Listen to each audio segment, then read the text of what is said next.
भारत चीन के बीच जारी विवाद के बीच अमेरिका के विदेश मंत्री का एक बयान आया है।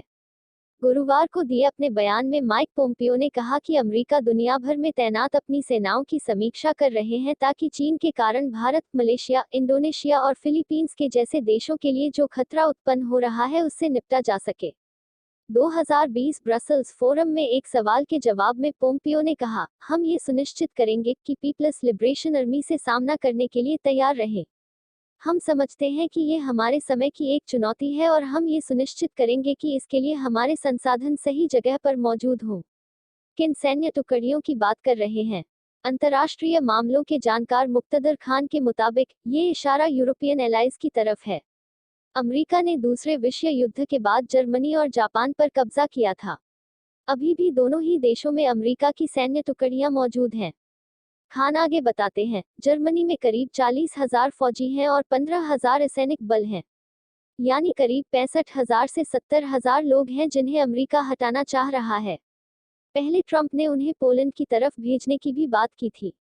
अंतर्राष्ट्रीय मामलों के जानकार हर्ष पंत बताते हैं, ओबामा के समय से ही बात चल रही थी कि सैन्य टुकड़ियों को बैलेंस किया जाए, लेकिन वो सेना को शिफ्ट नहीं कर पाए। ट्रंप भी काफी समय से ये चाह रहे थे। बयान के क्या मायने? पंत के मुताबिक ये एक तरीके से यूरोप के लिए अमेरिका की चेतावनी है और वो चीन को भी चेतावनी देना चाह रहे हैं कि अब वो एशिया पैसिफिक की ओर मुड़ रहे हैं। ये बात तो पहले से चल रही थी लेकिन ट्रंप को अब ये एक मौका मिल गया है। हालांकि मुक्तदर खान इस बयान को ध्यान बटाने का जरिए मानते हैं। उन्होंने बीबीसी को बताया, अमेरिका में कोविड के मामले बढ़ रहे हैं। ये हफ्ता अमेरिका के लिए सबसे खराब गुजरा है। इस मामले से ध्यान बटाने के ट्रंप लगातार चीन के खिलाफ बातें कर रहे हैं।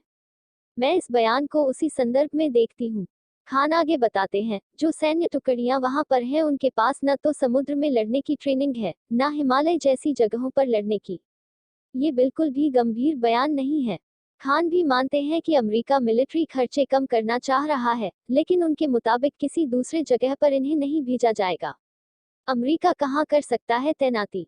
जानकारों का मानना है कि अगर अमेरिका सैन्य टुकड़ियों की तैनाती चाहता है तो उसके पास जमीन पर बेस की कमी नहीं है।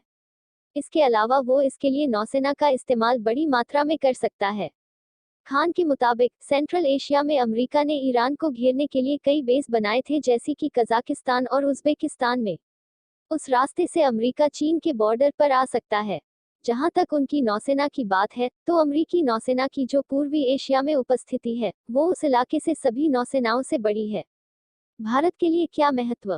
खान के मुताबिक अमेरिका को भारत पर दबाव बनाने का एक मौका मिल गया है। अब ये भारत के ऊपर है कि वो इसे किस तरह से देखता है। वो बताते हैं, भारत ये चाहता है कि वो अपनी विदेश नीति आज़ाद रखे। शुरू से ही भारत की यही नीति रही है।